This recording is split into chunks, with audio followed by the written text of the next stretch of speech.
Hey guys, welcome to Brian's Man Cave, episode 33. So, being a collector of video games, you often run into the challenge of, do you want to collect the boxes, or do you want to collect the manuals, or do you care? Do you want it all complete in box? Do you want it just loose? And, you know, it's something I've kind of contemplated throughout my time as being a collector. Most of the time, I just want the game. I just want the physical game, the cartridge, you know, just to play it. But then it begs the question, how much do you actually need the manual to play certain games? Now, obviously things like Intellivision, which, you know, always came nicely packed and opened up and had its manual there, and it had its the inserts and a nice little tray to hold your game. So a lot of these, you get a lot of Intellivision games like this, where they're complete in box, and, you know, it's nothing new with Intellivision. But I find like things like Atari, most of the time when I find Atari for sale in the store, it's just the cartridge. You don't get the manual. So I started looking through some of the manuals that I've actually had throughout my collection, and I thought, you know, it'd be nice to kind of show some of them off.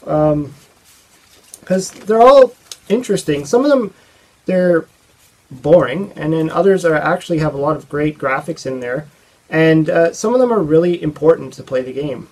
So, and just to show off some of the Intellivision ones, so I got you know, Donkey Kong here. This is not a favorite game to a lot of retro players. They think the game is too simplified looking. The sound is bad. Everything about it is bad. It only has the 2 levels. You know, whatever. I like the game. I'm probably one of the only ones that really love this game, but I mean, there's a reason for that. But then they have, you know, some of these other ones like Backgammon. You know, it's quite thorough. It really runs through the process on how to play backgammon. I actually learned how to play backgammon by reading this manual and playing it on the Intellivision. Before this, I never knew how to play the game. So, you know, it was actually pretty decent. And I've seen other manuals that say you have to know the game first. Like if it's based on a card game or something like that, you have to already know the game. The manual's not going to teach you. You know, which is a shame, but what are you going to do? Here's Pitfall. Everybody loves Pitfall. This is one of the best retro games out there. This one opens up a little bit different too. Opens up like that. Because, you know, Pitfall itself, it's fairly simple once you figure it out, that you're just jumping in off the ropes and avoiding the pits. Here's the inserts. This is for the Intellivision, so the inserts are in there. Don't really need them, but which is why they're stuck in the manual here. But this is good to tell you what the points are. Oops, keep dropping them. This is good to teach you about, you know, what items they have and how much points you're going to get. So this is pretty good. There's Smurfs. Not much to say about Smurfs. Actually, this, you know, kind of gives you some of the graphics in there. It's okay. Real classic here, Space Invaders. Again, you know, you might need this to know what the point system is, because, you know, it's Space Invaders. You point and fire, right? Fishing Derby, because, you know, everybody loves a game about fishing. This is only a 2-pager.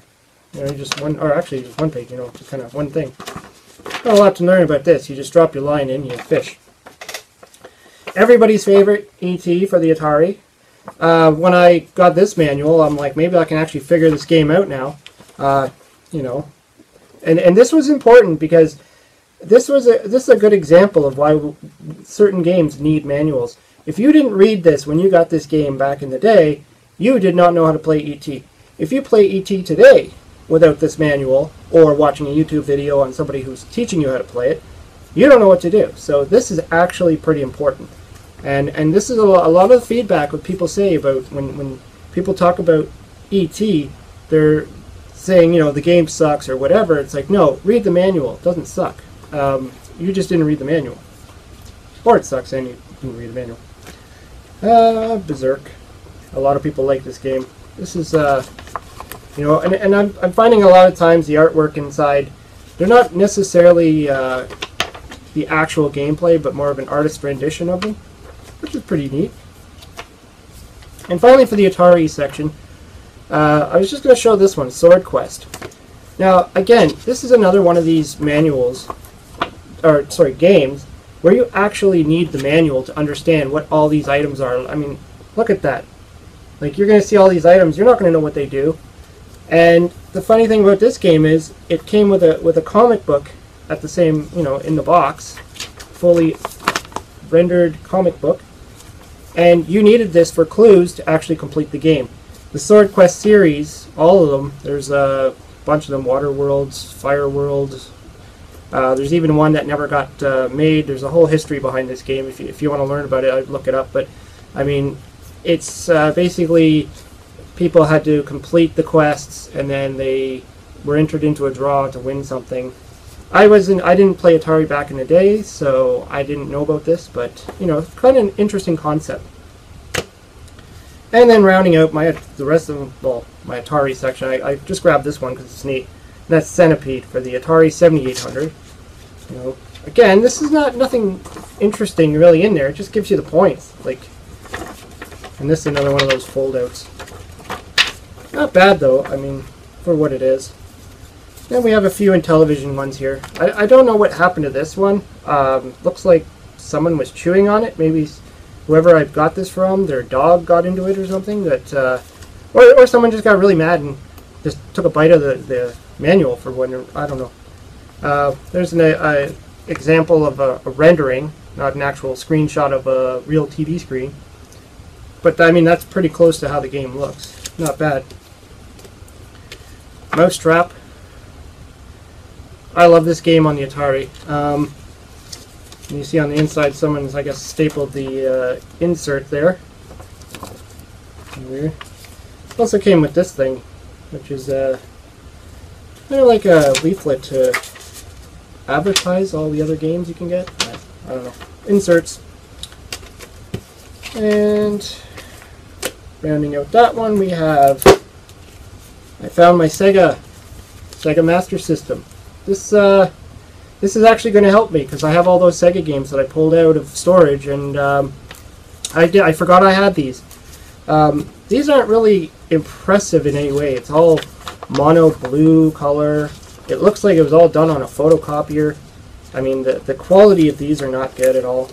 They all look the same. I mean, all that same washed out blue. But yeah, I mean, so I got Enduro Racer, Captain Silver, Shanghai. Good luck with me learning that. Rasten. This one goes the other way instead of this way. I don't know what the difference, why they decided to do that. Cyber Shinobi. All great ones. Oh, Rocky. Maybe I should have used this when I did my Rocky video. And Altered Beast. Again, you know, very simple, boring looking actually. I'm surprised someone actually kept these because it's just like little tiny font text and nothing more. Then we move on to something a little more interesting. I found a bunch of Game Boy manuals. Here's one. This is the original Game Boy, Fall of the Foot Clan. This is the Ninja Turtles. Looks like a mini Nintendo manual. I mean, yeah, it's not bad. I remember reading these just for fun. Pong, because Pong needs a manual. Well, I think this one actually, because it's a little bit more than just Pong, but I mean, some of the graphics in there. Whatever. Paperboy. I think this was my first Game Boy game that I bought when I bought my system. So I had Tetris and I had Paperboy. I think I also bought Super Mario Land at the same time. And I bet you I have that manual somewhere. I just would have to dig around for it. Castlevania Adventure. Great addition to the series. Has some nice artwork in there. Not a bad game. Not a bad game at all.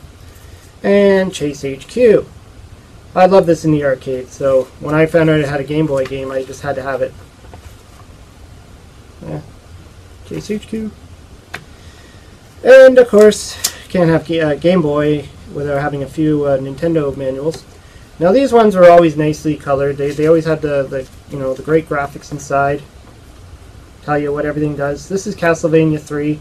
Probably the best Castlevania from the series in my opinion. I know some other people will say no, it's this one, but I love Part 3. I spent a lot of time playing it and completing it in many different ways.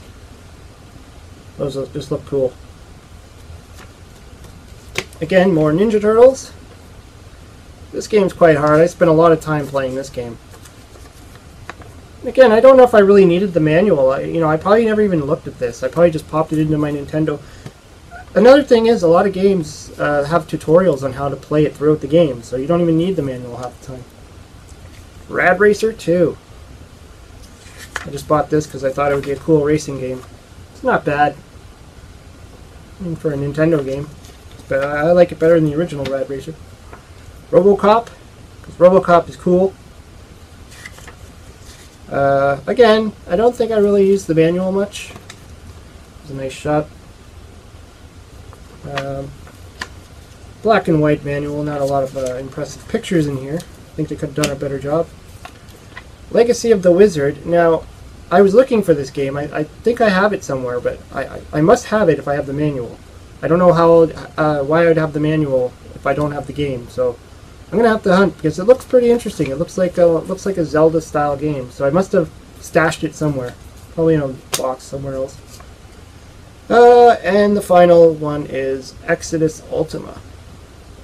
Now I bought this one because I was a big fan of Dragon Warrior and Zelda, and I was looking for another game to try, and the person behind the booth who sold this to me said, "Oh yeah, this is a RPG adventure game," and so I bought it, and I had a hell of a time playing this game, and I never even finished it. I got halfway through it, I got fed up. I mean, it takes a long time. You got to go through a lot of battle phases in this one, but you know. It's a DOS-based game originally, and then it got ported onto Nintendo, so what are you going to do? Then we got some Super Nintendo. I just grabbed a bunch of Super Nintendo just to show the difference there. I mean, that's Mystic Quest. These ones are fully color, fully renderized. A lot of great stuff in there. They got the stories in the front, you know, the history, if you actually care about the history of the game. This is an example of a game, though, that it pretty much tells you how to play the game while you're playing the game, so I didn't really need this. And then the last one I have is a Donkey Kong 64.